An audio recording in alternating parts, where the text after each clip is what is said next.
कर्मठ, जुझारू, बेबाक देश की पूर्व कैबिनेट मंत्री स्मृति ईरानी जी का।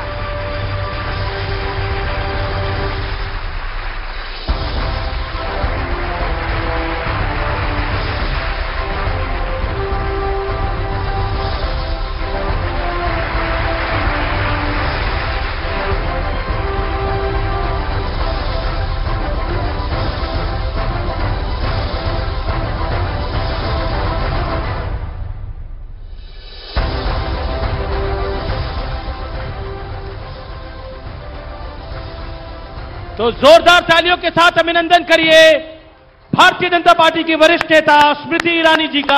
आपका अभिनंदन है स्मृति जी। और सुबह से सेशन की इंतजार है सबको।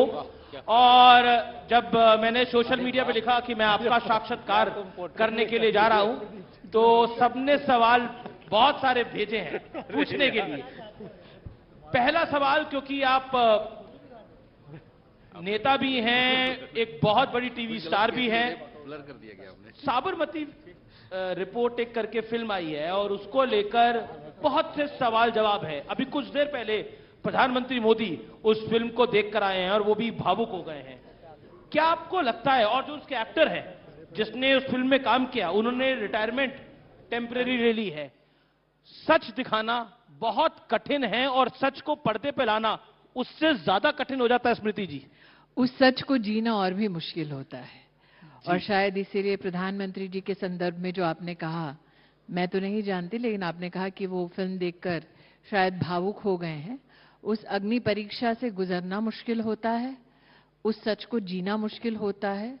और आज उस सच को दर्शाने की अगर किसी ने हिम्मत जुटाई है, तो ऐसी फिल्म की क्रू को, ऐसी टीम को भी मेरी ओर से बहुत शुभकामनाएं हैं। चाहे 2002 का दौर हो, चाहे ये 2024 का दौर हो, नैरेटिव बिल्डिंग जो है वो बहुत महत्वपूर्ण रोल अदा करता है। लेकिन नैरेटिव बिल्डिंग के अंदर कई लोग विक्टिम बनते हैं, हमने उसको बनते हुए देखा है। क्या आपको लगता है कि जिस सच की बात हो रही है वो सच वाकई इतना कड़वा होता है कि कई लोगों को इतना आखरता है कि वो निश्चित तौर पर दूसरे व्यक्ति के परिवार को भी धमकियां देने लग जाते हैं? देखिए, कुछ लोग अपनी राजनीति सिर्फ नैरेटिव के आधार पर करते हैं। जितना मैंने प्रधानमंत्री मोदी जी को देखा है, गुजरात के मुख्यमंत्री से लेकर अब प्रधानमंत्री की उनकी यात्रा को, उनकी राजनीति कभी भी नैरेटिव बेस नहीं हुई है। उनकी राजनीति हमेशा डेवलपमेंट के आधार पर रही है। और जब डेवलपमेंट का, विकास का कोई तोड़ ना हो, तो इस प्रकार के नैरेटिव गढ़े जाते हैं कि आदमी टूट जाए अगर मुद्दा ना टूट पाए। तो कहीं ना कहीं ये Narendra Modi as a human being, as a political leader, as a political institution, उनकी काबिलियत का बहुत बड़ा प्रमाण है कि इतने बड़े, मुझे लगता है, अटैक के बावजूद जब स्टेट के इंस्ट्रूमेंट्स उनके खिलाफ भी इस्तेमाल किए जा रहे थे, वो तटस्थ थे। और आज एक फिल्म के माध्यम से ही सही, कहीं ना कहीं उनका दर्द झलका होगा और वो सच सामने आया होगा। जी, क्योंकि नैरेटिव बिल्डिंग की बात हो रही है। 2024 का लोकसभा चुनाव था, मैंने उस चुनाव को खुद बहुत अच्छे से कवर किया, 2014 हो, 2019 हो, 2009 हो। लेकिन 2024 के चुनाव के अंदर एक नैरेटिव बिल्ड किया गया कि मोदी तीसरी बार आएगा तो आरक्षण समाप्त हो जाएगा, मोदी तीसरी बार अगर प्रधानमंत्री बनेगा तो संविधान को बदल देगा। क्या आपको लगता है उस नैरेटिव ने बीजेपी को एक बड़ा नुकसान दिया? और उत्तर प्रदेश हो चाहे महाराष्ट्र हो, सीटें बीजेपी की कम हुई। मुझे लगता है कि अगर आप 2024 का चुनाव विशेषतः 2014 के नजर से देखें, तो 24 का चुनाव तो नामुमकिन सा था। इनफैक्ट 24 ही क्यों, 19 में भी नरेंद्र मोदी का जीतना लोगों को मुमकिन लगता ही नहीं था। कुछ लोग जो विपक्ष में आज भी हैं, 3 बार लगातार, उन लोगों का यह मानना था कि 14 भी मोदी के लिए मुमकिन नहीं है। तो 14 से लेके 24 तक का ये सफर नामुमकिन को मुमकिन किया मोदी ने। और जहां तक 24 के चुनाव की बात है, मैं इस बात से अपने आप को दरकिनार नहीं करती कि नेगेटिव नैरेटिव जो विपक्ष ने गढ़ा, कई लोग उसके अधीन हुए, कई लोग उसके विक्टिम बने।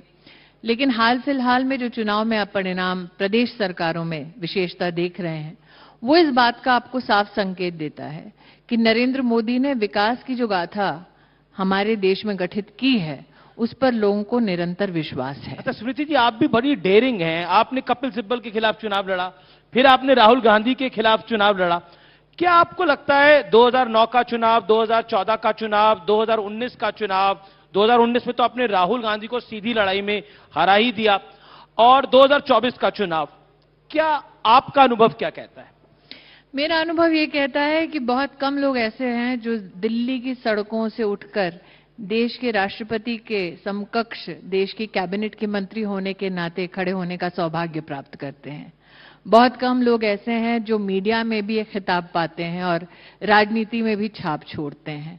बहुत कम लोग ऐसे हैं, और मैं इसमें महिला पुरुष का भेद नहीं करती, क्योंकि अगर आप अमेठी का ही इतिहास देखें तो किसी भी नॉन कांग्रेस एमपी ने 5 साल कभी अमेठी में पूरे नहीं किए। तो बहुत कम लोग होते हैं जो 5 साल भी पूरे कर पाते हैं। बहुत कम लोग हैं, इनफैक्ट मैं शायद एक ही हूं पूरे देश के इतिहास में जिसने कांग्रेस के राष्ट्रीय अध्यक्ष को हराया है जी। तो जब इतने खिताब पा चुकी हूं तो एक हिंदी में शब्द है सिंहावलोकन, मतलब पलट के देखता है शेर एक बार जरूर कि उसकी यात्रा कैसी रही। तो मैंने जब पलट कर देखा तो यात्रा इतनी भी बुरी नहीं है। जी, लेकिन 2019 में आपने राहुल गांधी को हराया, लेकिन 2024 में आते आते बदल क्या गया नैरेटिव? जो बदला, मुझे लगता है पार्टी की 4 दीवारी पर उसमें चर्चा जो मैंने की है वही पर्याप्त है। उसको सार्वजनिक रूप से छेड़ने से 2 बातें होंगी।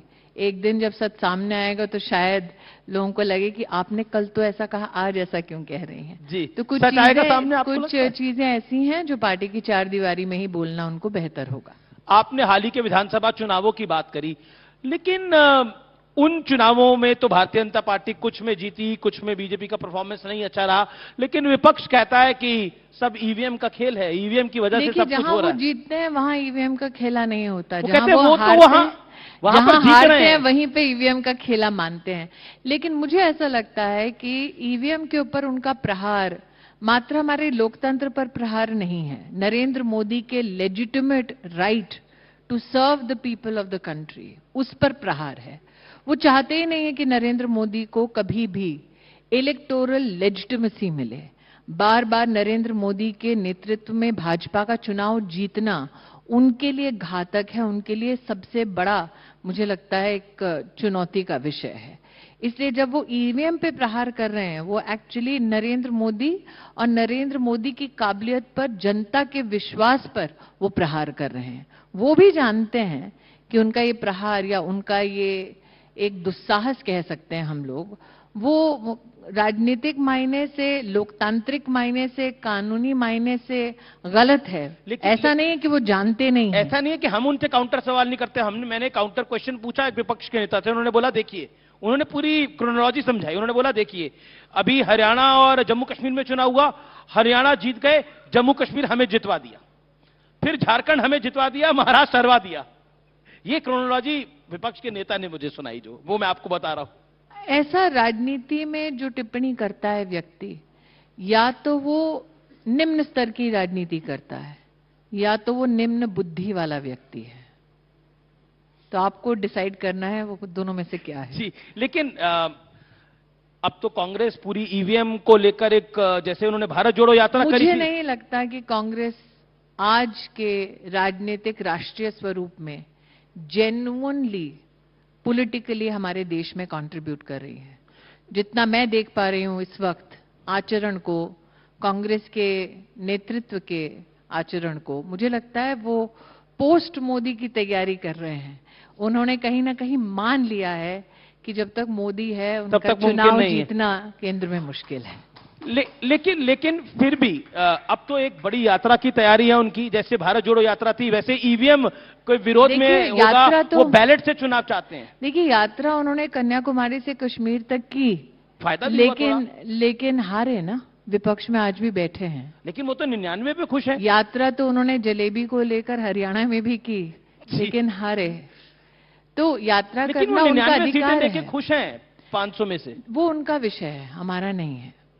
मुझे लगता है कि हम या तो अपना दृष्टिकोण, अपना ध्यान राष्ट्र की उन्नति पे रखें या तो उनकी यात्रा पे रखें। मैं एक चीज इंटरेस्टिंग आपको कि चुनाव को मैं जब 2024 के कवर कर रहा था, और ये मैंने बाद में कई बार सोचा, बीजेपी 240 सीटें आने के बाद परेशान थी और कांग्रेस 99 सीटें आने के बाद बहुत खुश थी।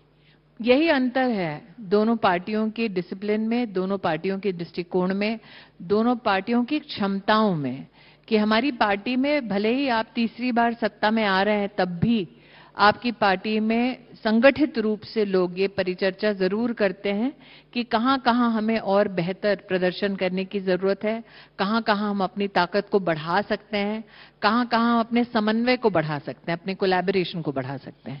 हरियाणा में आपको लगता है, आपके अनुसार हरियाणा और महाराष्ट्र में ऐसा क्या ट्रिगर करा कि बीजेपी को इतनी प्रचंड जीत मिली? और हरियाणा में तो तमाम पोलस्टर्स को, तमाम चीजों को धता बताते हुए बीजेपी की बड़ी जीत हुई है। देखिए, नरेंद्र मोदी बार बार कार्यकर्ताओं से एक ही गुजारिश करते हैं, एक ही निवेदन करते हैं कि बूथ पर जाओ, जनता से बूथ पर जुड़ो। बूथ पर भले ही 5 घर हों, 6 घर हों, लेकिन हर घर जाकर निवेदन करो हाथ जोड़कर कि हमें सेवा का मौका दो। तो कहीं भी एरोगेंस कि हाँ नरेंद्र मोदी हमारे प्रमुख नेता हैं, उस बात का कभी भी अहंकार मत रखो। कभी भी इस बात का अहंकार मत रखो कि आज हमारे देश में 80 करोड़ नागरिकों को नरेंद्र मोदी और भाजपा की सरकार के चलते मुफ्त राशन मिलता है। कभी भी इस बात का अहंकार ना करो कि लगभग 40 से 50 करोड़ गरीब लोगों को आयुष्मान भारत योजना का उपहार सहयोग मिलता है। इतनी उपलब्धियों के बावजूद नरेंद्र मोदी बार बार कहते हैं कि आप एक एक घर, एक एक व्यक्ति, एक एक गांव, एक एक गली तक जाइए, हाथ जोड़िए, सर झुकाइए, वोट मांगिए, ताकि आप सेवा दे सके। जी, सत्ता के लिए नहीं, सेवा के लिए। अच्छा, एक बात, आपको उम्मीद थी कि महाराष्ट्र और हरियाणा में इतनी प्रचंड जीत होगी भारतीय जनता पार्टी की? आप महाराष्ट्र और हरियाणा दोनों में मेरा प्रेस कॉन्फ्रेंस चला लीजिए। मुझसे ये सवाल तब किया गया था, विशेषतः गांधी परिवार की यात्रा को लेकर। तब भी मैंने हरियाणा में कहा था कि यात्रा लोकसभा में भी निकाली हारेंगे और यात्रा विधानसभा में भी निकाल रहे हैं तो हारेंगे। ऐसा क्या हुआ कि कुछ दिनों पहले लोकसभा चुनाव हुए, बीजेपी को उतनी सीटें उन स्टेट्स में नहीं मिली, लेकिन विधानसभा चुनावों में प्रचंड जीत मिल रही है? देखिए, अंततः आपको इस बात से सरोकार है कि क्या आप प्रधानमंत्री पद पर अपने कार्यकर्ता को विराजित कर पाए कि नहीं कर पाए। भारतीय जनता पार्टी ने इतिहास नरेंद्र मोदी के नेतृत्व में लिखा।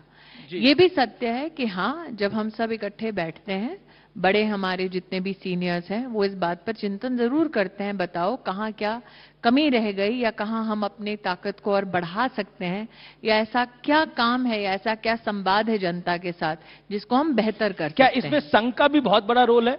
मैं संघ की प्रवक्ता के नाते कुछ बोल नहीं सकती। मैं भारतीय जनता पार्टी की ओर से भी एक कार्यकर्ता मात्र बोल सकती हूँ। जी, मेरा अगला सवाल है आपसे। आप प्रधानमंत्री मोदी जी पर एक किताब लिखी गई है जिसके लिए आप लगातार यात्रा कर रही हैं, Modi law conversation for a विकसित भारत, जो डॉक्टर अश्विन फर्नांडिस ने लिखी है। क्या है उस किताब के अंदर, अगर आपसे अपने व्यूअर्स के लिए पूछूं? हम 4 राष्ट्रों में आज ही लौटी हूं आपके कॉन्क्लेव से 2 घंटे पहले। उसके लिए धन्यवाद। ओमान, कुवैत, यूएई और इंग्लैंड, इन 4 राष्ट्रों में मन की बात के ऊपर परिचर्चा हुई। भारतीय मूल के जितने भी वहां के नागरिक थे उनसे भी, और जो उस देश के मूलतः नागरिक हैं, विदेशी हैं, उनसे भी। उनके साथ चर्चा करने में इस बात का एहसास तो जरूर हुआ कि वो काफी इस बात से चकित थे कि एक हेड ऑफ गवर्नमेंट अपनी दिनचर्या में इतना समय निकालते हैं कि वो सीधा अपने नागरिकों के साथ संवाद करते हैं। विश्व भर में ऐसा कोई भी प्रधान सेवक नहीं है और भारत के पास ऐसी भूमिका में नरेंद्र मोदी हैं। ये चर्चा का विषय कम से कम 4 राष्ट्रों में मैंने इन्हें बनते देखा। दूसरा, जिन देशों के आपने नाम बताए सारे इस्लामिक कंट्रीज हैं, मुस्लिम देश हैं, मोस्टली सिर्फ यूके छोड़कर। लेकिन इसमें एक चीज और देखने को आई कि परिचर्चा के साथ साथ भारत की उपलब्धियां अब हम हिंदुस्तानी होने के नाते मात्र नहीं गिनवाते, वो सामने से अब इन परिचर्चाओं में खुद सवाल भी करते हैं और जवाब भी बनते हैं। तो to be an Indian in these times is very interesting, क्योंकि आप पहले एक दौर देख चुके हैं अपने मुल्क में, जब आपको जाके अपने मुल्क की उपलब्धियां बतानी होती थी, कई बार वाद विवाद होता था। अब बढ़ चढ़कर लोग और छोटे से छोटे तबके से आए हुए लोग भी हिंदुस्तान ने क्या क्या हासिल किया है, स्पेशली कोविड के वक्त, उसको आज भी मैं चर्चा में पाती हूं। जी, राहुल गांधी बहुत जोर शोर से जातिगत जनगणना का मुद्दा उठाते हैं। वो कहते हैं कि बीजेपी मोदी कुछ भी कर ले, हम करके रहेंगे जातिगत जनगणना। आपकी तरफ से योगी आदित्यनाथ कहते हैं बटोंगे तो कटोंगे, प्रधानमंत्री मोदी ने बोला एक रहोगे तो सेफ रहोगे, तो ये काउंटर पॉइंट है जो राहुल गांधी ने बोला। आप प्रधानमंत्री से क्या अपेक्षा करते हैं कि वो क्या बोलें, एक ना रहो? देश का प्रधानमंत्री खड़गे बोलेगा साहब ही कहते ना। हैं डिवाइसिव पॉलिटिक्स है। अगर देश के प्रधानमंत्री बोलते कि बटो, तब डिवाइसिव पॉलिसी पर योगी बोलते हैं बटोंगे कटोंगे।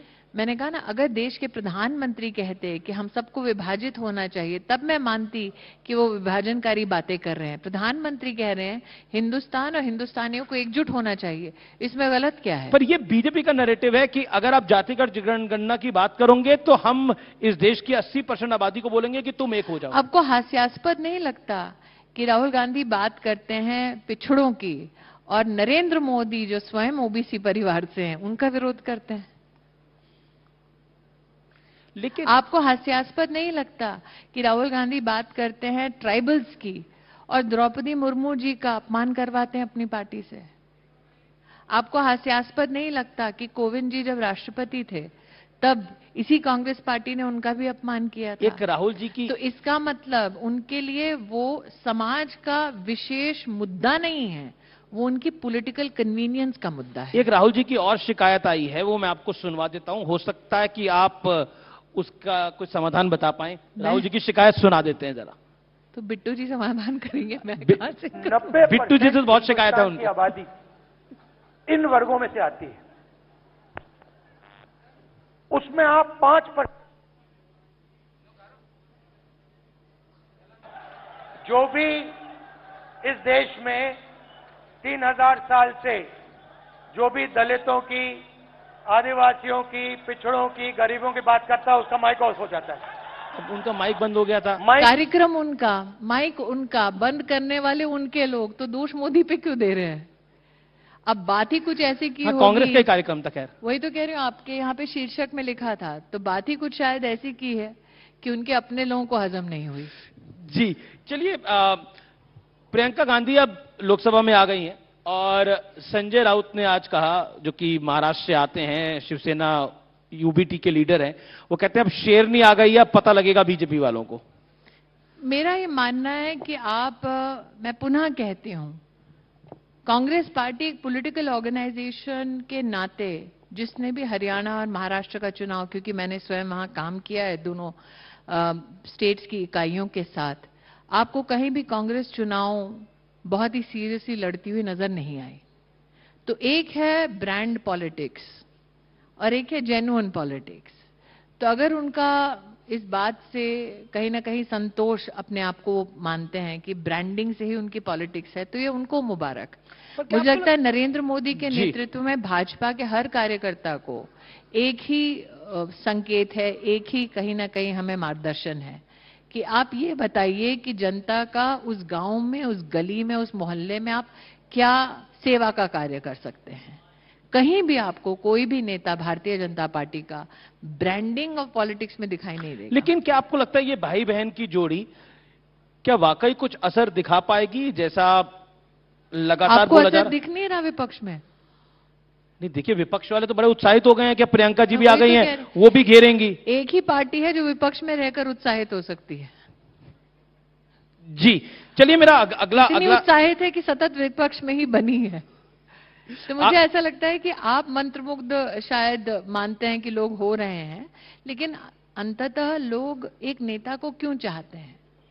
इसलिए क्योंकि वो स्क्रीन पे अच्छे दिखते हैं, या इसलिए क्योंकि वो जिंदगी में बदलाव ला सकते हैं? आपने जिनका नाम लिया, उनके मुख से कभी भी इस देश के बारे में ठोस आर्थिक या सामाजिक पॉलिसी सुनी है, समाधान सुने हैं? कभी नहीं सुने। आपको याद होगा, आपने आज से कम 4-5 साल पहले मेरा एक इंटरव्यू किया था। जी। मैंने तब आपको एक वादा किया था, जिस वादे को मैं पूरा कर पाई हूं। मैंने कहा था और कुछ करूं या ना करूं, इतना जरूर मैं आपको संभव कर दिखाऊंगी कि मेरी वजह से ये लोग अपने क्षेत्र में ज्यादा घूमने लगेंगे। वो वादा भी मैंने अपना निभाया जी। कि और काम करें या ना करें, क्षेत्र में दिखेंगे जरूर। अब जी अच्छा, एक बात बताइए, एक सवाल मेरे बार बार मन में था, राहुल गांधी, आपको क्या लगता है राहुल गांधी खुद क्यों नहीं अमेठी से लड़े और उन्होंने केएल शर्मा को उतार दिया मैदान में? जीतने की उनकी गुंजाइश होती तो निश्चित रूप से परिवार से कोई लड़ता। उनको भी पता था कि उनके जीतने के आसार नहीं है। उनके आसार नहीं है तो उन्होंने उनको लड़ाया। मैंने कहा ना, परिवार में किसी के भी जीतने के आसार होते तो कोई वहां पर बंदिश नहीं थी कि वो ना लड़ते। जीतने के आसार नहीं थे उनके, ये उनको भी पता है, हमको भी पता है। जी, आपने अभी हाल ही में दिल्ली के सभी 7 जिलों में सदस्यता अभियान की आप प्रमुख हैं। आपने वहां कार्यकर्ताओं से बात करी होगी, लोगों का फीडबैक लिया होगा। दिल्ली का मूड क्या दिखता है? क्योंकि आम आदमी पार्टी के कई नेता लोग कह रहे हैं कि अरविंद केजरीवाल को मारना चाहती है भारतीय जनता पार्टी। मुझे लगता ये है बोला है उन्होंने ऑफिशियल। मुझे लगता है कि ये जो आम आदमी पार्टी की एक इलेक्टोरल स्ट्रैटेजी है वो थोड़ी सी पुरानी हो चुकी है। वो पुरानी हो चुकी है अब। हर बार पर पानी तो फेंका गया अरविंद जी पर। वो मुझे नहीं पता क्या फेंका गया, क्यों फेंका गया, किसके प्रायोजन से फेंका गया। ये स्ट्रैटेजी कई बार दोहराई गई है। लेकिन अगर वाकई में केजरीवाल साहब के ऊपर दिल्ली की जनता को इतना विश्वास होता तो कभी भी अपनी कुर्सी छोड़कर किसी और को उस कुर्सी पर ना बिठाते।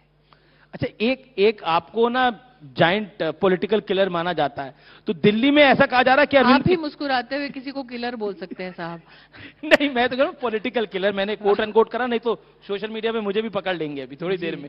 लेकिन अरविंद केजरीवाल के खिलाफ बीजेपी एक बड़ा सरप्राइज दे सकती है, तो क्या वो स्मृति ईरानी सरप्राइज हो सकती हैं? सारे सरप्राइजेस का ठेका मैंने उठा रखा है। देखिए, बीजेपी और बीजेपी की पार्लियामेंट्री बोर्ड कब क्या करेगी वो ना आप उस पर चर्चा कर सकते हैं ना मैं।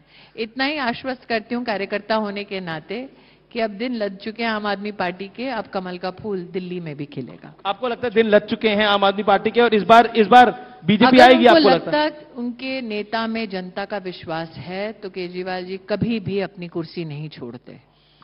जी, लेकिन कई लोगों ने बोला कि आपने जो बीते दिनों आपने एक राहुल गांधी के बारे में बयान दिया था, वो बड़ा वायरल हो गया, जिसको लोगों ने बोला देखिए राहुल गांधी के बारे में आपके विचार बदल गए हैं। कैसे? अब वो कुछ वायरल हुआ, उसको लेकर बोला तो एक बहुत अच्छे पत्रकार बंधु थे, उनको लगा कि मैं कैसे अपनी थोड़ी सी टीआरपी बढ़ाऊं, तो मुझे किसी और चैनल के मालिक ने बताया कि उन्होंने एक क्लिप निकाली और कहा पता है स्मृति ईरानी ने कोई कॉम्प्लीमेंट्री चीज बोली है ताकि वो इंटरव्यू थोड़ा चल जाए। अब मैं भी समझती हूँ क्योंकि खुद मीडिया से रह चुकी हूँ कि टीआरपी बढ़ाने के लिए कुछ लोग थोड़े ना थोड़े नए ढांचे में अपने आप को ढालने की कोशिश करते हैं। लेकिन मेरा वक्तव्य बिल्कुल स्पष्ट था जी कि अगर आप राहुल गांधी की पूरी पॉलिटिकल स्ट्रैटेजी और जर्नी को देखें, पहले उन्हें लगा कि वो मंदिर मंदिर जाएंगे तो जनता का विश्वास और विशेषतः हिंदू समाज का विश्वास प्राप्त कर सकते हैं जी। उसका मजाक बना क्योंकि उन्होंने गोत्र से लेकर मंत्रोच्चारण से लेकर पहनावे तक का एक मजाक बना दिया। फिर उनके समझ में आया कि अगर आप मंदिर जाकर प्रभावित नहीं कर सकते तो पूरे समाज को बांट कैसे सकते हैं, तो उन्होंने फिर अपनी जातिगत राजनीति का सबको एक कहीं ना कहीं एक प्रमाण दिया। तो मेरा ये कहना कि वो मेरे कौम को, मेरे मजहब को, मेरे धर्म को बांटने की कोशिश कर रहे हैं, वो कॉम्प्लीमेंट अगर किसी को लगता है तो उनकी बुद्धि को मेरा प्रणाम है जी। लेकिन अब आप टीवी पे वापसी कर रही हैं, ऐसी लगातार खबरें आ रही हैं। एक शो शायद जिसकी टीआरपी घट रही थी, उनको लगा कि थोड़ा सा कैसे बढ़ा लें, तो सब कब से आ रहा है? नहीं, सबने एक दूसरे के साथ फेक न्यूज सर्कुलेट की। फिर कुछ पत्रकारों ने मुझे फोन किया, मैंने कहा भैया 25 साल तो हमें भी हो चुके हैं मीडिया में, अब मैं ना कहूंगी तो भी हेडलाइन है, हाँ कहूंगी तो भी हेडलाइन है। तो हाँ है या ना है? अभी अगर मुझे टीवी में वापस ही अगर आना होता तो मैं किसी और का पल्ला पकड़ के क्यों आती? जी जी जी जी। चलिए, बिल्कुल आखिरी दौर है तो तस्वीरें, इतना दम तो आज भी टीवी में रखती हूँ। एक तस्वीरें कुछ आ रही हैं, आइए दिखा देते हैं आपको। आइए देख लेते हैं पहली तस्वीर किसकी आ रही है। बेहतर सीएम कौन है इन दोनों में से? सीएम है कोई दोनों? नहीं, आतिशी जो सीएम है वो फॉर्मर सीएम है, आपको बेहतर कौन लगता है? मुझे लगता है आप कुछ महीनों बाद जब भारतीय जनता पार्टी के सीएम का चित्र यहां पर रखेंगे तो मैं आपको बता पाऊंगी कि यहाँ बेहतर चॉइस बीजेपी का सीएम है। जी, अगली फोटो देख लेते हैं किसकी आ रही है। संसद में पूरा गांधी परिवार, क्या आपकी टिप्पणी क्या है? 1 लाइन। परिवारवाद का सबसे उत्तम उदाहरण, क्योंकि अगर वाकई में दलित क्रांति में वो मानते तो अपनी सीट छोड़कर किसी दलित को टिकट देते। आखिरी फोटो है, देखते हैं। अब ये आप ही की फोटो है और आपके 2 अवतार हैं, Smriti Irani as a leader and Smriti Irani as a actor. वहां पर भी यूनियनबाजी करती थी, तो लीडर दोनों जगह थे। लेकिन आपको पसंद क्या है? मैं आपको कौन सा रोल ज्यादा पसंद है? देखिए, मैंने कहा ना अमीश जी, बहुत कम लोग हैं जो 48 की उम्र में इतना सब कुछ जी लेते हैं। तो मैं चाहे माँ के स्वरूप में हूँ, चाहे नेता के स्वरूप में हूँ, या मीडिया पर्सनालिटी के स्वरूप में हूँ, अंततः मैंने जो शिखर प्राप्त किए, मेरे लिए वो सारे शिखर, और जहां शिखर प्राप्त नहीं कर पाए वो सारे लम्हे, वो सारे लेसन यादगार हैं। बहुत बहुत शुक्रिया स्मृति जी, इस मंच पे आने के लिए, अपनी बात रखने के लिए। बिट्टू जी हैं हमारे यहाँ साथ। आप कुछ पूछना चाहते हैं बिट्टू जी? आपके माइक भी है, कुछ बोलना चाहते हैं आप? जी, खड़े होके। जी जी जी। बिल्कुल जो उन्होंने कहा है, भी इतने कम उम्र में, मैं अभी एकदम पीछे हूं, मैं 48 में इतनी चीजों में प्राप्ति करना, और एक कोई पॉलिटिकल फैमिली से, या किसी अगर सिनेमा में भी बोला जाए किसी परिवार से नहीं है, तो दोनों जगह मैं तो यही कहूंगा भी इनसे सीखने की जरूरत है। बस इनसे पूछना, पूछने की बात नहीं, सीखने की बात। Very gracious of you Bittu ji. Bittu, बहुत बहुत शुक्रिया स्मृति जी, बहुत बहुत शुक्रिया Bittu ji. Thank you so much Amish. Smriti ji, आपसे निवेदन है, कुछ देर आप कृपया मंच पे बनी रहें। अब वक्त है हमारे अगले अमृत रत्न को मंच पर बुलाने का। मैं गुजारिश करूंगी न्यूज 18 इंडिया के मैनेजिंग एडिटर ज्योति कमल जी वो मंच पर आए और हमारे अगले अमृत रत्न का ऐलान करें।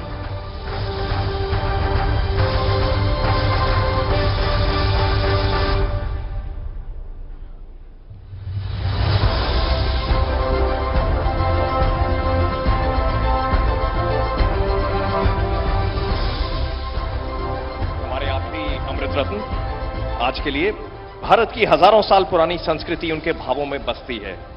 उनका नृत्य कई दशकों से देश विदेश को मंत्रमुग्ध कर रहा है। हमारी अगली अमृत रत्न है देश की मशहूर शास्त्रीय नृत्य तरीके से प्रेजेंट करती हैं, रिप्रेजेंट करती हैं। और एक बार जोरदार तालियों से सोनम मान सिंह जी का स्वागत कीजिए मंच पर।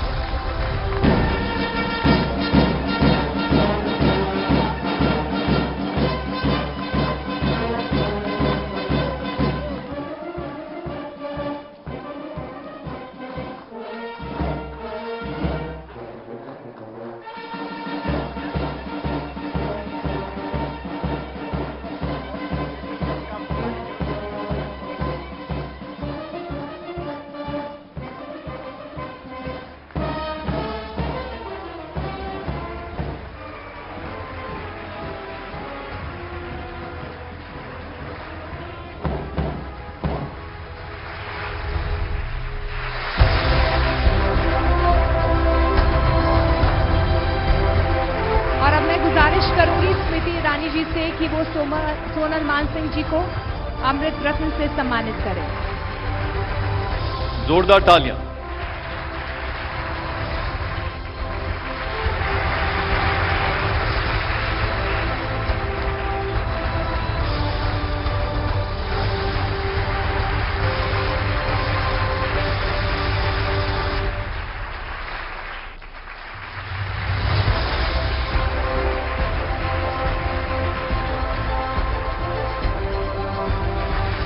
और अब मैं गुजारिश करूंगी हम न्यूज 18 इंडिया के मैनेजिंग एडिटर वो भी स्मृति ईरानी जी का धन्यवाद करें।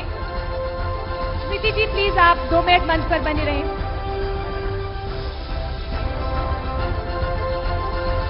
मैं गुजारिश करूंगी कि हमारे मैनेजिंग एडिटर स्मृति ईरानी जी को धन्यवाद करें।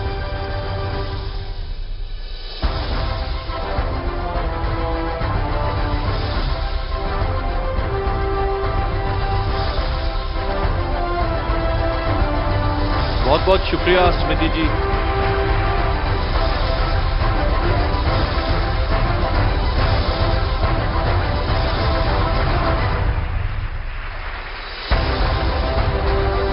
बहुत बहुत शुक्रिया स्मृति जी, ज्योति सर और अमीश जी। सोनल मान सिंह जी आप मंच पर बने रहिए क्योंकि इनसे बातचीत का सिलसिला आगे बढ़ाएंगे न्यूज 18 इंडिया के रोविंग एडिटर प्रतीक त्रिवेदी जी।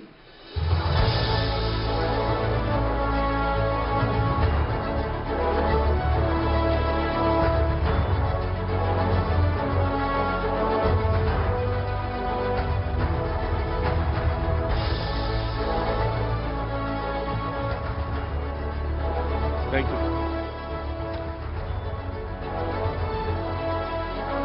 थकी तो नहीं है आप?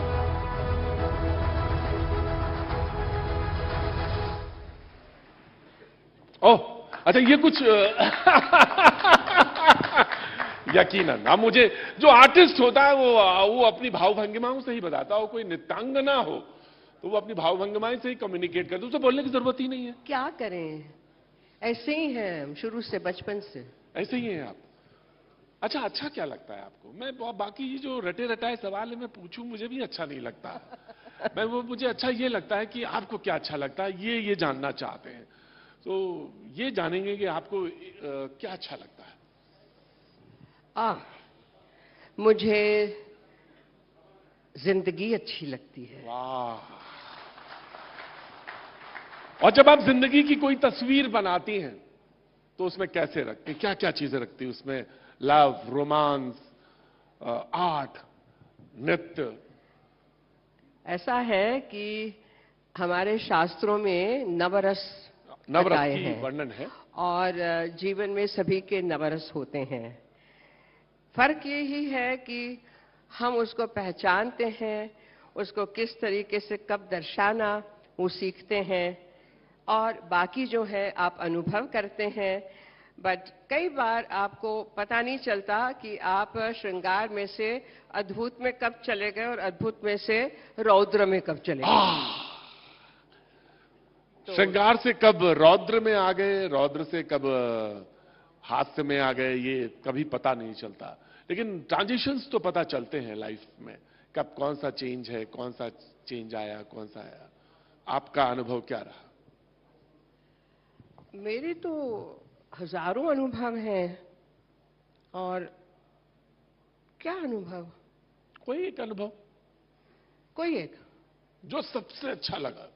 नहीं, सबसे मैं जैसे मिसाल के तौर पे कह दूं आपसे कि लव का या रोमांस का या वो उसका एक अनुभव, कोई एक। हाँ, नहीं, मैं अब नाउ लेट मी, मैं ये मानती हूं कि आज तक के अनुभव बहुत सुंदर, अत्यंत उत्तम, श्रेष्ठ रहे।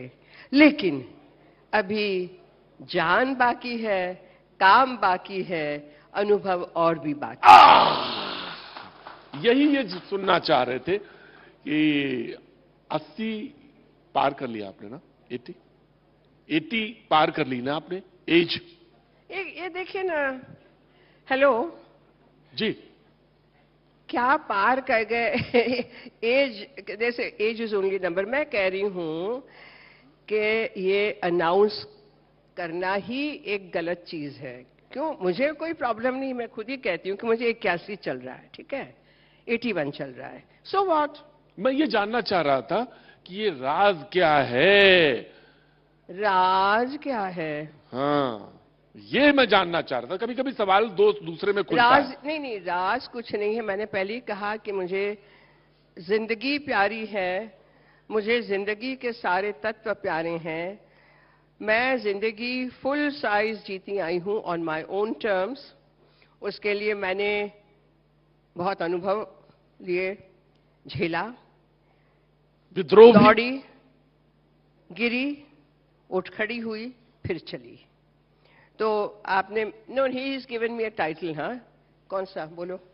मैं जानना चाह रहा था। मैंने एक इंसिडेंट, उसके बाद में द्रौपदी पे, मीरा पे, बहुत सारी चीजों पे मैं आपसे जानूंगा, मैं आपको एक सिचुएशन पे। लेकिन मैं एक चीज जानना चाह रहा था, इसमें लिखा हुआ था और उसमें वो चीज मैं कोट करना चाहता हूं।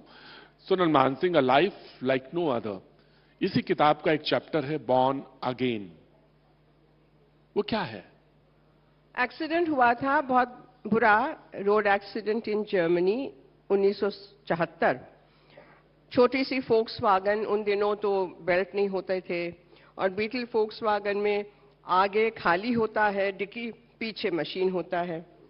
गए थे फ्रेंड्स को मिलने, और रात को हिरन दौड़ गया, ऑटोबान, झरमर बरसात, बारिश, तो ब्रेक लगाई गई और वो 3 बार समरसॉल्ट की और मैं फेंकी गई बाहर। तो रीढ़ टूटी और मेरे 4, 5, 6 पसलियां टूट गईं और हड्डियां टूटी वो अलग। आज भी कॉलर बोन मेरे पूरे नहीं है, लेकिन who cares, I am not going to any beauty contest. तो ये हड्डी टूटना यहाँ की रीढ़ की 12वीं कड़ी ना, कड़ियां होती है ना जी जी, 12वीं कड़ी बिल्कुल चूर हो गई और आज भी 12वीं कड़ी नहीं है, लेकिन भगवती की कृपा और जीवन में कुछ बाकी था तो वहाँ के मॉन्ट्रियल के कायरोप्रैक्टर ने मुझे कायरोप्रैक्टिस से, उसमें कोई ऑपरेशन नहीं, कुछ नहीं, और 11 महीने में, जबकि जर्मन डॉक्टर्स ने कहा था कि अब कभी भी नाच नहीं पाएगी, 2 वर्ष में शायद चल पाएगी, और दुनिया भर के वहां पे अस्पताल में मैसेजेस आ रहे थे। 11 महीने में उन्होंने मुझे खड़ा किया विथ वेरी हार्ड ट्रीटमेंट, और उसके बाद उन्होंने जो एक्सरे बनाए तो कूदे। He said, "You made medical history", और दिखाया कि 11वीं और 13वीं वर्टेब्रा के बीच में एक नई हड्डी निकली है, सेतु की तरह। और उसी सेतु से मैं आज तक खड़ी हूँ, नृत्य कर रही हूँ, सब कुछ कर रही हूँ। तो मुझे इजाजत दे, मैं वहां थोड़ी दूर खड़ा हो जाऊं जाके, और फिर मैं आपको कुछ चीजें, टुकड़े मैं देखना चाहता हूं। मैं आज आपसे वो सुनना भी चाहता हूं और कुछ भाव भंगिमाएं देखना भी चाहता हूं। इसीलिए मैंने पहला सवाल आपसे पूछा था, टायर्ड तो नहीं है? तो आपने कहा, अरे आपने तो एकदम ऐसे भाव भंगिमाएं दी मुझे कि मुझे लगा कि नहीं, बिल्कुल नहीं, आपकी वॉटेवर बिल्कुल ऐसे है, स्ट्रेट है। तो मैं सबसे पहले आपसे वो द्रौपदी का वो कैरेक्टर सुनना चाहता हूं, और द्रौपदी का वो भाव भंगिमा कि वो विवल है, सारे हैं, पति हैं, और एक नहीं है, 5 पति हैं, भीष्म पितामह हैं, सारे लोग हैं, द्रोण हैं, लेकिन वो सबसे निराश है, और जब वो बुलाती है कृष्ण को, वो मैं सुनना चाहता हूं आपसे, वो मैं देखना चाहता हूं, और सारे लोग चाहते हैं। प्लीज एक बार क्लैप करिए, किसी आर्टिस्ट के लिए इससे बड़ी कोई चीज नहीं होती। प्रतीक जी मुझे क्षमा करें, हाँ। आज मैं द्रौपदी के मूड में नहीं आई थी। अच्छा। आज मैं एक अलग मूड में आई हूं, और आप तो जानते हो कलाकार, मैं ऐसे मूडी नहीं हूं बिल्कुल, by the way. No tantrums, no nothing, मैं टाइम पे आती हूं, टाइम पे सब करती हूं, लेकिन एक जो भाव है ना, आज का भाव मेरा कुछ अलग है, और हमारी स्मृति बहन बैठी हैं। हाँ, मैं उनको दिखाना चाह रही थी, यानी एक मन में था कि मैं मीरा के ऊपर, क्योंकि अभी मीरा जी मेरे मन में बसी हुई हैं। मैं सच कहूं आपसे, यकीन मानिए, मैं तो कोई ज्यादा ना तो कोई आर्टिस्ट, ना कोई आर्ट, ना कोई कल्चर, ना कोई नॉलेज, लेकिन मैं सिर्फ एक छोटी सी बात कहना चाहूंगा। मीरा को समझने के लिए 1-2 जन्म या 3-4 जन्म नहीं, छोटे हैं, और उसकी जो भक्ति है, जो उसकी जो सलीला है, जो बहती है, वो अद्भुत है।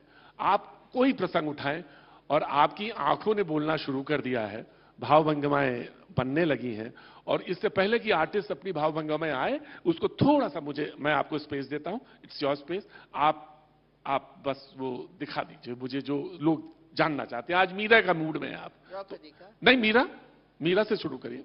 मीरा। वैसे तो संत कवियों में मीरा का नाम है, ज्यादातर सूरदास, तुलसीदास और ये जो सारे हैं, मीरा का नाम तो अभी अभी उनमें गिनती शुरू हुई है वास्तव में। बाकी मैंने देखा है कि वर्षों से मैं अक्का महादेवी, हमारी मीरा, लल्लेश्वरी, गंगा सती, माधवी दासी, इनके नाम नहीं लिए जाते थे। खैर, मीरा जी जैसे द्रौपदी, मीरा एक दूसरे छोर पे है। एक द्रौपदी यहाँ है, कृष्ण की सखी, और एक है मीरा दासी। तो प्रेम के जो 4 पर्याय हैं, या 4 मैं कहूंगी कि डिवीजन हम करते हैं मोटा मोटी, तो उसमें दास्य है मीरा दासी, जन्म जन्म की पड़ी तिहारों पाए। एक है सख्य, जैसे अर्जुन, जैसे द्रौपदी, और एक है वात्सल्य, यशोदा कृष्ण, और अंत है माधुर्य, राधा कृष्ण। मीरा में दोनों है। पुकार है दासी भाव है, सेवा भाव है, अर्पण है, समर्पण है और पूरा पूरा माधुर्य में डूबी हुई हैं। जो तुम रूठो पिया एरी मैं तो प्रेम दीवानी, मेरो दर्द न जाने कोई। क्यों? सूली ऊपर सेज हमारी, सूली उसके ऊपर मेरी सेज है, मेरा पलंग है। सूली ऊपर सेज हमारी, किस विध सोवण होए, कैसे सोऊं? क्योंकि गगन मंडल में सेज पिया की, किस विध मिलनो होए। अब गगन मंडल में सेज पिया की श्री कृष्ण परमात्मा, नारायण, वासुदेव, जगन्नाथ, परमेश्वर छाए हुए हैं और मैं यहां सूली के ऊपर कष्ट झेलती हुई, दर्द झेलती हुई। तो फिर कहती हैं कि दर्द की मारी बन बन डोलूं, बैद न मिलिया कोई बैद नहीं मिला। मीरा के प्रभु पीड़ मिटे, जब बैद सांवरियो हो। तो ये बातें जो मीरा की है ना, बिल्कुल इतनी हृदय स्पर्शी हैं, मर्म स्पर्शी हैं कि इनकी जोड़ मुझे, who am I to say anything, but मेरे अपने लिए कह रही हूं कि मीरा एक राजकुल की, राज परिवार की, पढ़ी लिखी, मेड़ता ननिहाल में आया है उनके हिस्ट्री में कि उनकी पढ़ाई लिखाई नाना जी ने की। पिताजी गुजर गए थे, माँ उनको लेके चली गई। पढ़ी लिखी थी। मैंने सोचा, हु रोट, किसने लिखे थे इसके पद? खुद ने लिखे थे। और चली, वो निकल गई चित्तौड़ से, न दाएं देखा, न बाएं देखा, न आगे देखा, न पीछे देखा, निकली। क्योंकि कहा गया कि बाई तुम पूजा अर्चना बंद करो, राजकुल पर आप लांछन हैं। अरे मैं तो किसी पे लांछन नहीं होना चाहती। ये चली, तो चली गई ब्रज, वृंदावन पहुंची। और वृंदावन में एक बहुत इंटरेस्टिंग है कि हमारे संत महात्माओं को भी जो सूक्ष्म अभिमान हो जाता है, तो वहां पहुंची है एक परम वैष्णव गोस्वामी जी के आश्रम पे गई। बहुत सुना था, तो शिष्य को कहा कि मैं दर्शन करना चाहूंगी, कहिए कि बाई मीराबाई आई हैं। तो शिष्य जाके अंदर से वापस आया, बोला गुरुजी नहीं मिलेंगे। उन्होंने कहा है कि मैं किसी स्त्री का मुख नहीं देखता। तो मीरा हंस पड़ी और कहा कि अच्छा, आज तक सुना था कि सृष्टि में एक ही पुरुष है, आज जाना कि दो हैं। अब ये जब शिष्य ने जाके कहा गोस्वामी जी को, मीरा तो निकली वहां पे हरि बोल करती हुई। पीछे पीछे गुरुजी और शिष्य सारे दौड़े, धूल में साष्टांग लेट गए और कहा, बाई आज तुमने हमारी आंखें खोली। तो ये है मीरा, ये है मीरा जो अंत में चली गई फिर द्वारका। और कहते हैं कि द्वारकाधीश में, मूर्ति में समा गई, मात्र फूलों का हार मिला। यह है तो मीरा, ये मीरा है। यह प्रेम की पराकाष्ठा है। प्रेम भक्ति हम जिसको कहते हैं, श्रृंगार भक्ति, उसकी पराकाष्ठा है। और एक बात और जो विशेष है कि उनके कोई शिष्य नहीं, कोई कुछ नहीं, अकेली। उन्होंने किसी को एनकरेज नहीं किया कि हमारे साथ चलो। और ये जमाना था अकबर का, जी, मुगल शासन था, स्त्रियों की जो भी होती होगी गति, उसमें ये अकेली चली हैं। और कहीं हम लोगों ने नहीं सुना कि उनके साथ कोई दुर्व्यवहार हुआ। वही जो एक ओजस, एक तेजस, एक भक्ति जो निखर के आती है, उसमें लोग देखते ही रह गए, हिम्मत नहीं हुई, गाते रहे, उनके पीछे गाते रहे चुपचाप। Nobody accompanied her, she did not make any disciples। ये भी एक और अद्भुत कहानी है। लेकिन एक आर्टिस्ट तो कई जिंदगी जीता है, आर्टिस्ट तो कई शेल्स बदलता है। एक आर्टिस्ट वो होता है कंप्लीट, जो तमाम सारे वस्त्र पहनता है, कैरेक्टर्स भी लेता है। एक मीरा है तो एक दुर्गा भी है, द्रौपदी भी है। द्रौपदी को आज आप मूड में नहीं है, दुर्गा का है वो क्या है, उसमें आपने उसको भी निभाया, उस कैरेक्टर को भी, उसमें भी गई। देखिए, द्रौपदी मेरे सर पे बचपन से सवार थी, क्योंकि महाभारत मैं गुजराती हूँ, गुजराती में पढ़ा 2-3 बार। मेरे दादाजी की बहुत बड़ी लाइब्रेरी थी, तो गर्मी की छुट्टियों में नृत्य, संगीत, सितार, पेंटिंग और पढ़ना। तो हिंदी में पढ़ा, संस्कृत में पढ़ा। द्रौपदी एक अद्भुत अद्भुत अद्भुत चरित्र है, तो उनके लिए तो जितना कहा जाए उतना कम है। मैंने अपना 1994 में सोलो डांस थिएटर किया था, अटल जी, अडवाणी जी सब आए थे कमानी में, और everyone was absolutely stunned, because जब द्रौपदी पूछती है कुरु सभा में, धर्म क्या है, नीति क्या है, सत्य क्या है, और कोई जवाब नहीं कहीं से, चूत। भीष्म पितामह ने आंखें नीची कर दी, सब चुप, मौन। उस मौन के बीच में मैं कहती हूं हमेशा कि आज भी इन प्रश्नों के उत्तर हैं क्या? है? मेरा चुप रहना ही प्रश्न का उत्तर है। नहीं है। धर्म क्या है, नीति क्या है, सत्य क्या है, बताएं ना।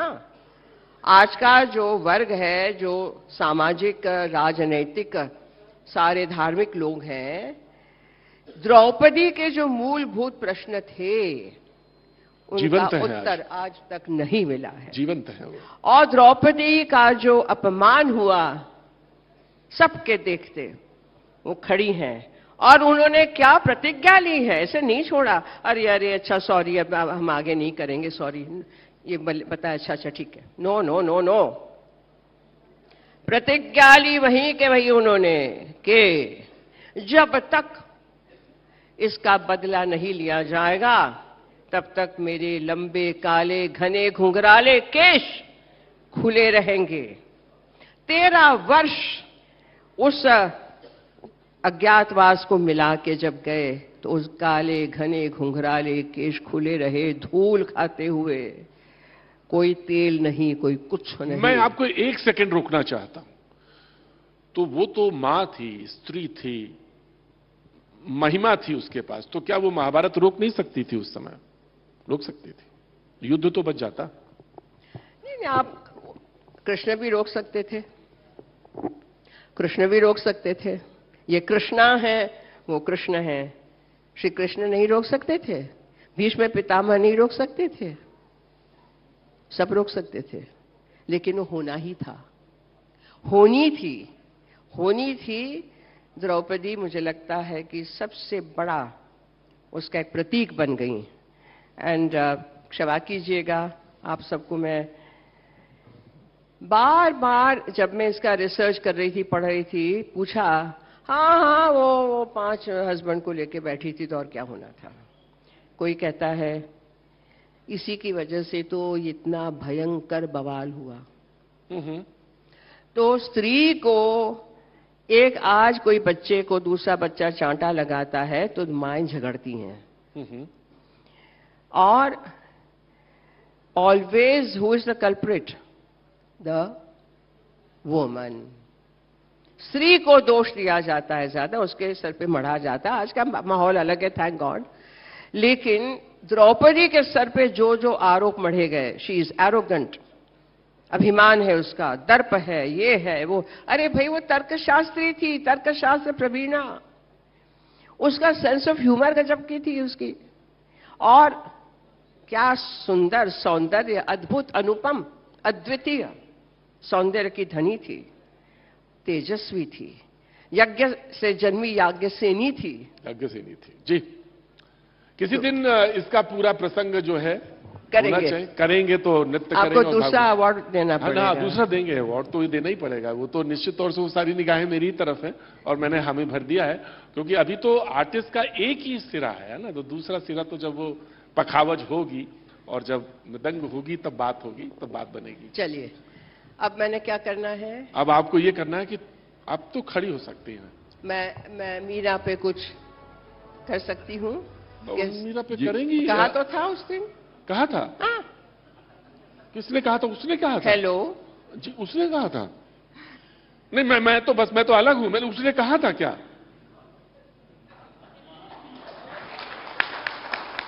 देखिए, मैं तो आर्टिस्ट नहीं हूं। आश्चर्य है मेरे। ये दो 9 रस हैं, उसमें से एक रस ये भी आया। प्रतीक भाई, हमारे भैया, डू यू हैव, हाँ आप लोगों के पास 10 मिनट है। ऋषि ऋषि ऋषि ऋषि आइए। मैडम आपको जरा यूं करना। हाँ, मैं बैठेंगे कर दूंगा।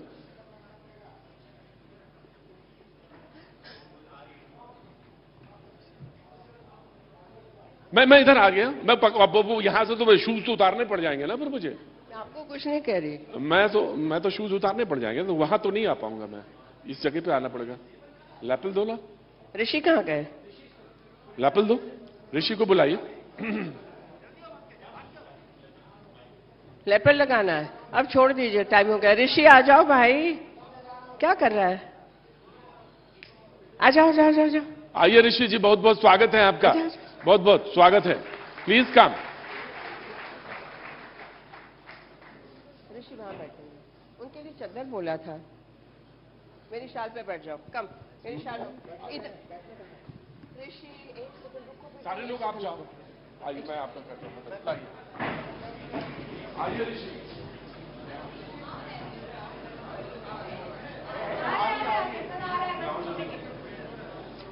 नहीं, टाइम नहीं है। सबको भूख लगी होगी।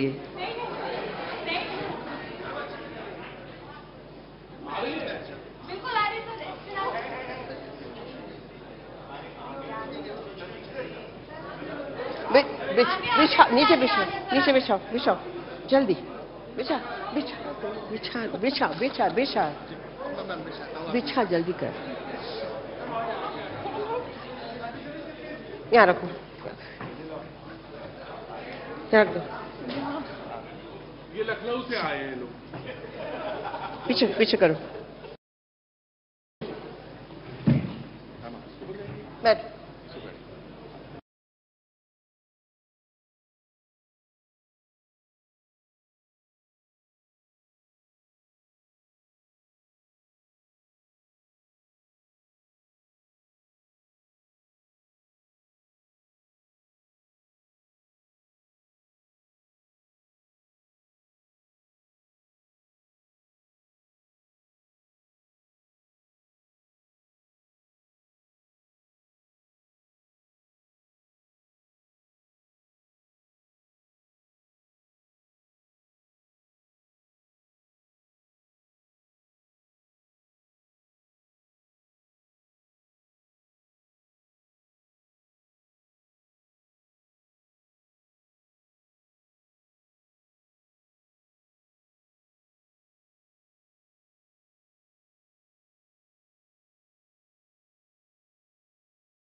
कृष्णाय वासुदेवाय देवकी नंदनाय च नंदगोप कुमाराय गोविंदाय नमो नमः। वसुदेवसुतं देवं कंसचाणूरमर्दनम् देवकी परमानन्दं कृष्णं वन्दे जगद्गुरुम्। मूकं करोति वाचालं पङ्गुं लङ्घयते गिरिं यत्कृपातमहं वन्दे परमानन्द माधवम्। त्वमेव माता च पिता त्वमेव बन्धुश्च सखा त्वमेव विद्या द्रविणं त्वमेव सर्वं मम देवदेव। त्वमेव सर्वं मम देवदेव। त्वमेव सर्वं मम देवदेव। त्वमेव सर्वं मम देवदेव।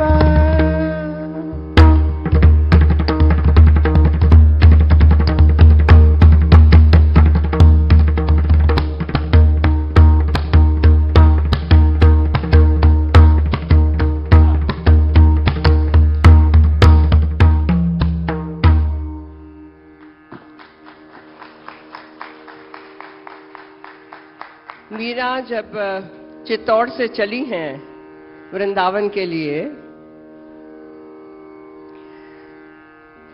पहले राणा ने जब कहा कि जहर कटोरा भेजा और उसके बाद सांप पिटारे में भेजा, तो मीरा के मुंह से निकला,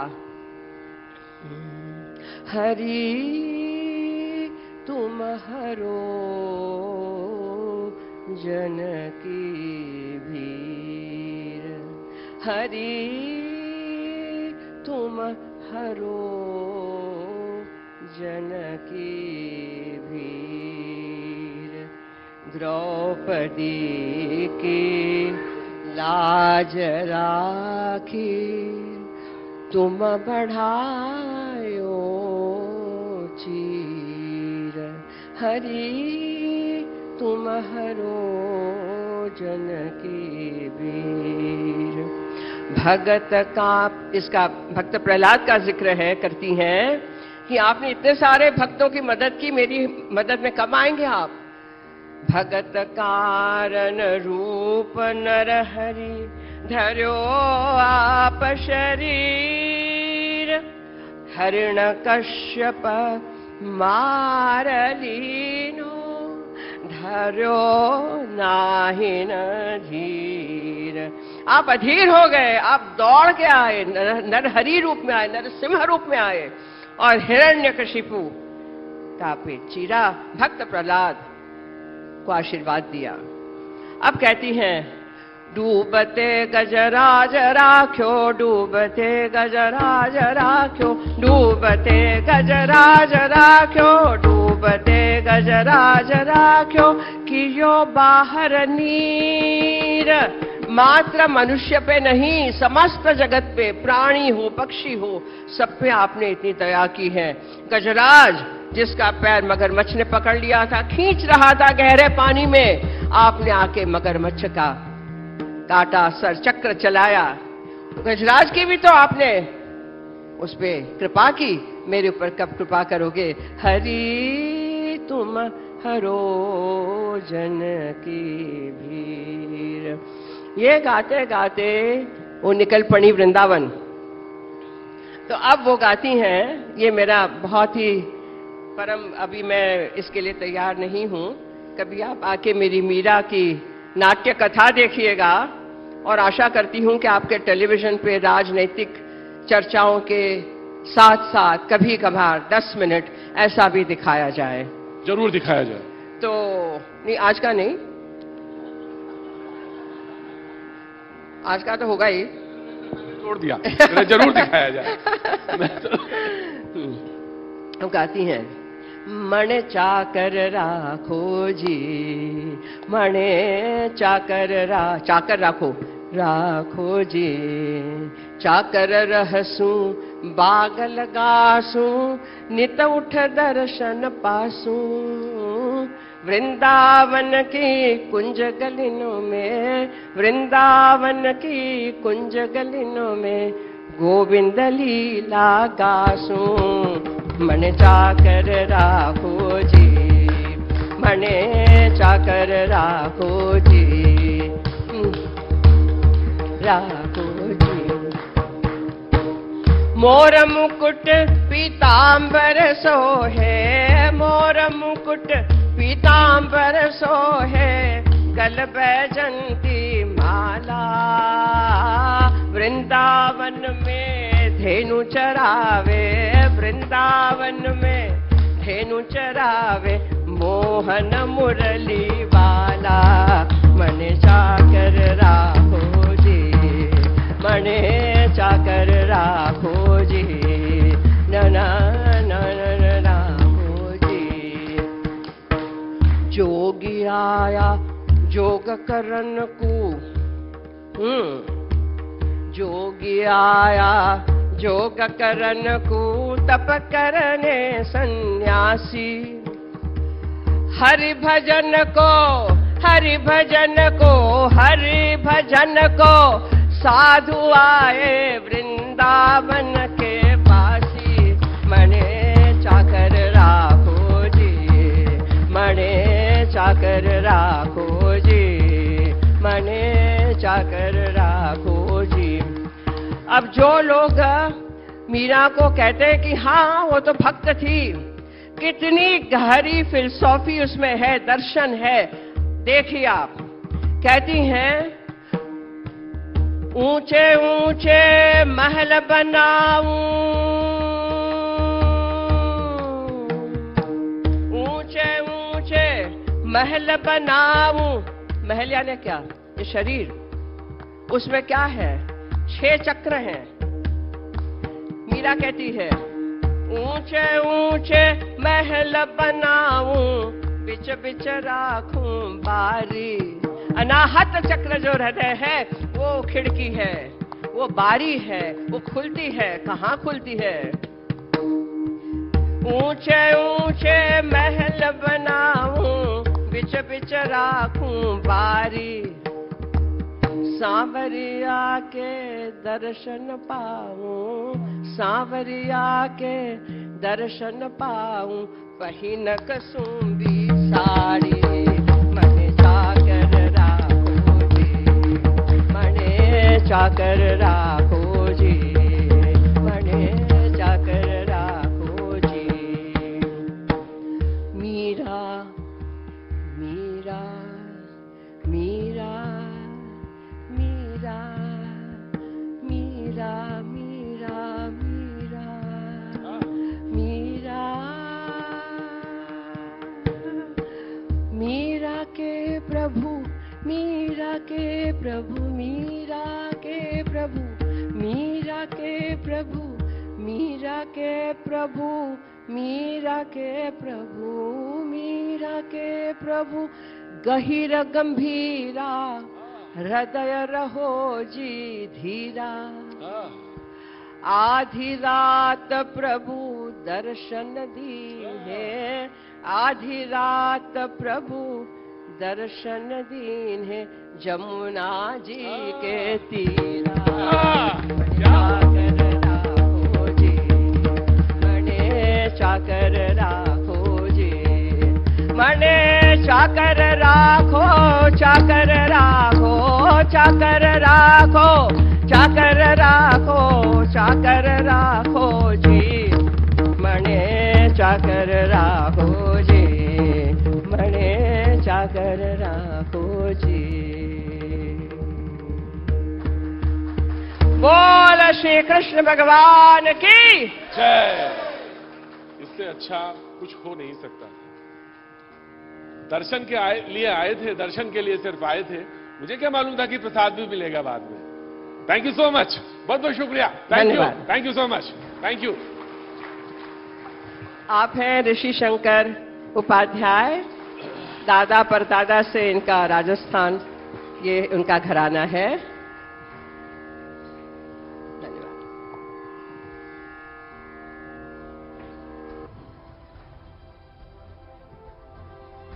एक बार जोरदार तालियां पद्म भूषण डॉक्टर सोनल मानसिंह जी के लिए और प्रतीक त्रिवेदी जी उनका धन्यवाद करते हुए बहुत बहुत शुक्रिया अमृत रत्न के इस मंच की शोभा बढ़ाने के लिए। सोनल जी, मैं आपसे एक बात फिर कहना चाहूंगा, इधर पंकज, एक बार फिर मैं आपसे कहना चाहूंगा, देखिए विधा में ऐसी महारत हासिल कर लो कि आप उसके पर्याय बन जाओ, तो ठीक आपके लिए वो एकदम उपयुक्त है। यानी आप जिस विधा को करती हैं उसमें आप उसकी पर्याय हैं। बहुत बहुत शुक्रिया इस मंच पे आने।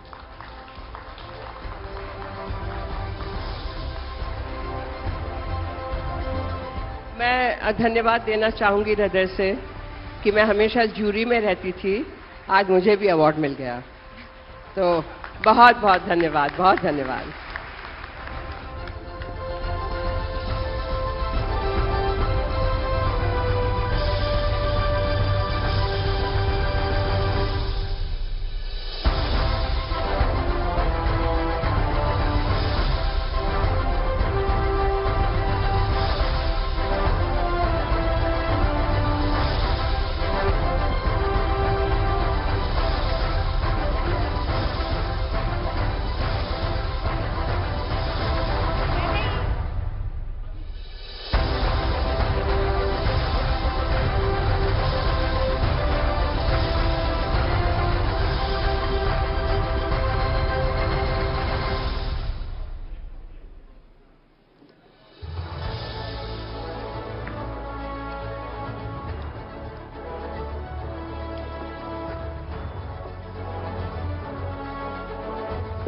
सभी से अनुरोध है कि कृपया 5 मिनट के लिए और यहां पर आप बैठें, क्योंकि